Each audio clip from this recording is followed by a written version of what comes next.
मनु शत्रुपा दोनों दाम्पत्य जीवन में रहने लग गए।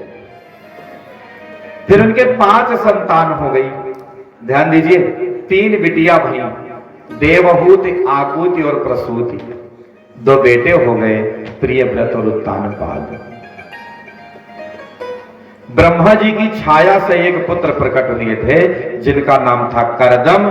करदम मुनि ने अपनी इंद्रियों का दमन कर दिया और तपस्या करने लगे। उनकी आधी से ज्यादा उम्र बीत गई तपस्या करने में, और जब जागे तब देखें दुनिया बहुत बढ़ी गई।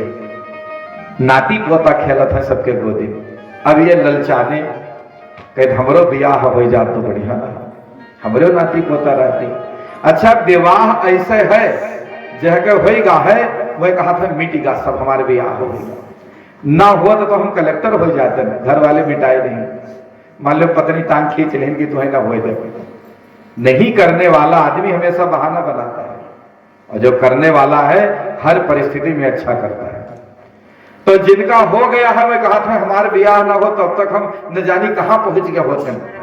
उज्जर सब उज्जर उज्जर रहा, सब करिया हो गया।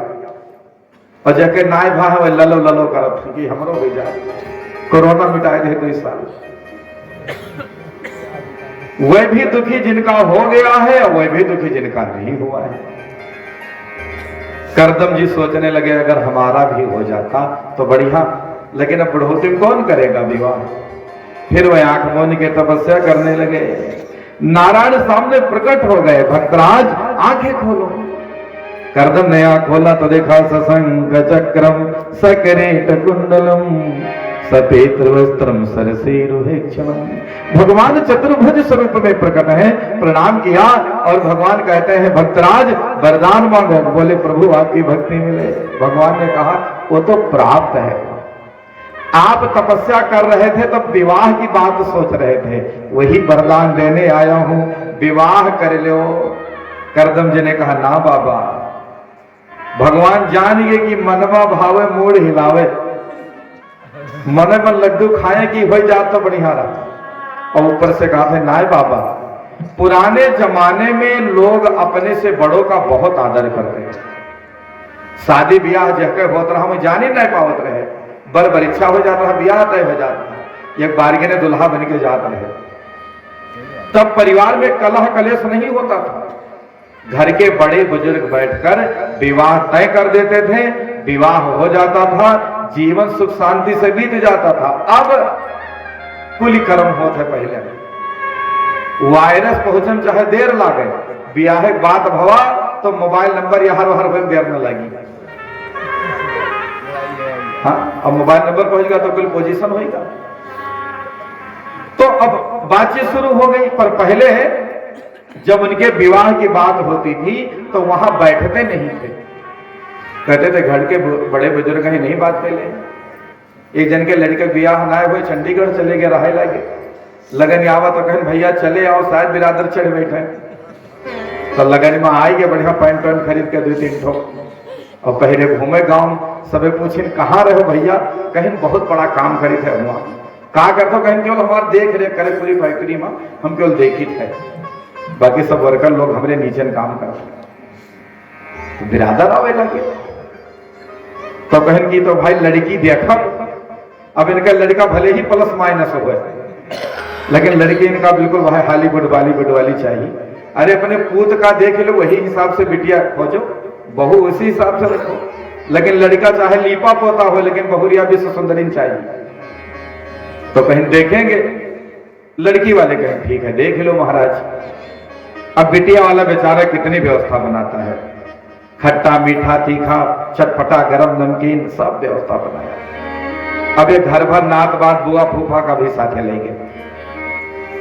मान लो ब्याह देखे ना जाते, पूरा इंटरव्यू ले जाते, सिलेक्शन देखे, सिलेक्शन करेंगे। पहुंचे तो ये बात बुआ पूछे, तब उनके मामी पूछे, मौसी पूछे, अम्मा पूछे, कछुआए दे बिटिया का पूछ पूछ। अब सब कहा भैया चुन्नू तो हूँ कुछ पूछे को पूछे लो, कहने हम का पूछे लो, कहने ने पूछ लो, कहे भैया जीवन तो है गुजारे के साथ है तो हम पूछ लो। तो पूछने की कतरा पढ़े लिखे हो, तो लड़की बोली बीएससी फर्स्ट डिवीजन। अच्छा, अबे बीएससी पहली बार सुनी ना, तो मन का पूछ लें। तो कहीं चटनी बनाई ली थी वो, कहीं ना हाँ, कहीं ना अचार, कहीं ना हाँ, कहीं मुरब्बा, कहीं ना वाह बनाई ली थी, कहीं गाना गा लेती हूँ, कहीं ना हाँ, कहीं डांस कर लेती हूँ, कहीं ना हाँ। जो पूछे, बिटिया बहुत अच्छी थी, योगी थी, सब हाँ। इनके फिर प्रश्न ही खत्म हो गए, भाग गया अपने बाप के बगल में बैठे। तो वो बिटिया गई जिसका विवाह होना था, hello hello I want some टाक्यू। तो कहीं आई वांट सम टाक्यू, कहीं तो वो जान गया कि मतलब ज्यादा पढ़ा लिखा। तो कहीं आप भाग गया, हमको कुछ पूछे दो। तो कहीं ठीक है पूछो। अब जवन पूछे कहीं की कितने पढ़े लिखे हो, तो कहीं LLMP। तो लड़की कहे सी तो हम पहली बार सुने नहीं, कौन डिग्री हो। तो कहीं LLMP माने लटक लटक मैट्रिक पास। कोरोना का धन्यवाद दो, हम निर्विरोध पास हो गए बिना इम्तिहान। मतदान नहीं करे पड़ा। तो कहीं अच्छा, अब बिटिया जो पूछे तो नहीं सब उठ पटांग जवाब दें। तो कहीं तबला बजाए ले तो कहीं हम तबला का जाने, हम तिरुपति गामनी हाके जानी थे खाली तबला, कहीं हम तबला बला बजा का जाने। तबला देखा है आप लोगों ने? है हुए एक जगह हम कथा करेंगे तो लड़के आए, लेकिन हे वह पंडित जी हाथ बजाए वाला नगारा लाए हैं। जाओ बोले आदमी। तो लड़की ने पूछा कि तबला बजा लेते हो? तो कहीं हम कहा जाने तबला बला बजावे। तो लड़की ने कहा आपने हमसे इतना कुछ पूछा, हमने सब जवाब दिया। पहली बात हमारा तुम्हारा होगा नहीं विवाह, अगर हो जाए हम तुम्हारे घर जाए, हमारा मन कहे कि मैं गाना गाऊं तो तबला तेरा बाप बजाएगा, भाग यहां से। चलिए भाइयों बहनों, कहने का तात्पर्य है कि हम अपने आप को देखें पहले कि हम किस लायक हैं। दूसरे की गुणवत्ता परखने से पहले अपनी गुणवत्ता देखें। आज करदम मुनि के मन में तो है विवाह कर लूं, लेकिन इतना सम्मान करते हैं कि कहते हैं नहीं करना है। भगवान जानते थे कि करना चाहते हैं, तो कहने लगे देखो मनु महाराज की बिटिया देवहूति बहुत समझदार संस्कारी बेटी है, परसों तुम्हारे पास आवेंगे, विवाह करने की बात कहें तो विवाह कर लेना। करदम जी ने कहा प्रभु लेकिन एक शर्त है। क्या? एक बेटा आप जैसा होगा तो ही मैं विवाह करूंगा, और जैसे बेटा हो जाएगा मैं घर छोड़कर चला जाऊंगा। भगवान ने वरदान दे दिया तथास्तु, लेकिन आप सरिस खोजो कहां जाई। मैं अपने जैसा किसे खोजने जाऊं, मेरे जैसा तो मैं ही हूं, इसलिए ऐ मुनि चिंता मत करो, मैं ही तुम्हारा बेटा बनकर आऊंगा। आश्वस्त करके भगवान चले गए। तीसरे दिन मनु महाराज अपनी बिटिया के साथ करदम मुनि के कुटिया में पहुंचे। विवाह की बात कही तो भगवान ने इनको पहले कहा ही था विवाह के लिए, तो वैदिक विधान से विवाह हो गया। भाइयों बहनों, है विवाह प्यारा बंधन, गुड्डे गुड़ियों का खेल नहीं, धन दान दहेज प्रदर्शन से है इसका कोई मेल नहीं। इसलिए जब बेटे का ब्याह ठानो, दहेज मिले तो ले लो, लेकिन भिखारी नहीं बनना है कि हम अतरा ले तब भय करो। हाँ, बहू अच्छी आवे घर में, अगर लायकदार बहुरिया आ गई तो घर में दरिद्रता होगी तो भी खत्म हो जाएगी, अगर कुपंथी आएंगे तो जो है तुम चला जाएगी। इसलिए बहू अच्छी आवे, सुंदर और सुशील सुपुत्री रूप गुणों की उजियारी, किंतु पिता के पास नहीं धन इसीलिए बैठी कुंवारी। वो दहेज के ठेकेदार कुंभकर्ण बन सोते हो, अनाचार से नाता जोड़े बीज पाप का बोते हो। ये पुनीत संबंध नहीं है, निंदनीय व्यवहार है, इस दानों को मार भगाओ, ये समाज का भार है। इस दहेज ने ही फैलाया भारी अत्याचार। बहुत गरीब के घर अच्छी बिटिया, समझदार बिटिया, संस्कारी बिटिया है, लेकिन अच्छे घर में विवाह इसलिए नहीं हो पा रहा क्योंकि बाप की दहेज दे पाने की हैसियत नहीं है। इसलिए मेरी सबको प्रार्थना है, खासकर उन लोगों से जो समझदार पढ़े लिखे एजुकेटेड लोग हैं, जब बेटे का ब्याह करो तो अच्छी बहू तलाशो, ज्यादा दहेज नहीं, भगवान बड़ी कृपा कर देंगे अगर अच्छी बहू आ जाएगी तो धन अपने आप आ जाएगा। नहीं तो दहेज के लोभ में ऐसी ऐसी शादियां हो जाती हैं जिनकी कोई तुलना नहीं है महाराज। पंडित जी ने लिखा है 22 तारीख को विवाह की लगन शुभ है। तो कोई लगन में ब्याह हुआ था ना, 2 बजे रात भर तो डीजे पर घचर घचर हच हच नाचे न गाई फोटो खिंचवाई। उसके बाद कैमरा वाले कहने हम क्लोजअप बनाई तो 4 बजे भर क्लोजअप बनाई ना, उन्हें उघाई गई ना, उन्हें कहा हाँ। अब सोचे ना कि आज खूब बढ़िया ब्याह हो ढंग से, नींद आई गई 4 बजे। पंडितों उंघा के टंट के खटिया लिए पड़े हैं किनारे। तब दुल्हन मामा के 4 बजे जगाए, पंडित जी उठो, आंख मलिन पोथी पढ़ के आया है कि आध घंटा ब्याह करे तो छलहरा होगा। बैठे कहीं अब तो सोचन हाँ खोडस मातृका सप्तघृत मातृका सब पुजेबे, अब तो नवग्रह पूजा में टाइम नहीं रहेगा। कहलाओ किसान चौपूरी मंगलम भगवान विष्णु, एक लाइन जैसे खींचिन दुल्हा मामा कहीं 60 टकट निपटायो।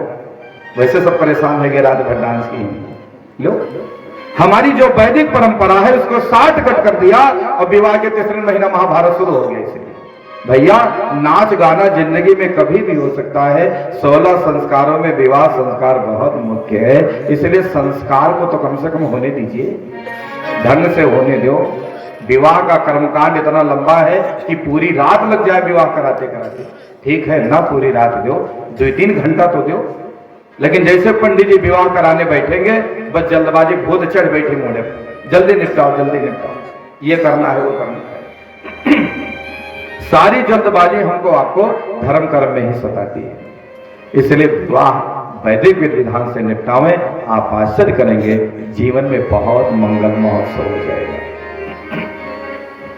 विवाह वैदिक रीति के अनुसार विवाह के 1 दिन पहले बिटिया का बाप कितना खुश रहता है। दुनिया में ऐसे लोग हैं जिनका जवान बेटा मर जाए तो भी अपने आप को रोक लेते हैं, संभाल लेते हैं। लेकिन आज तक एक आदमी ऐसा नहीं हुआ जिसकी बिटिया विदा होए और रोवे ना।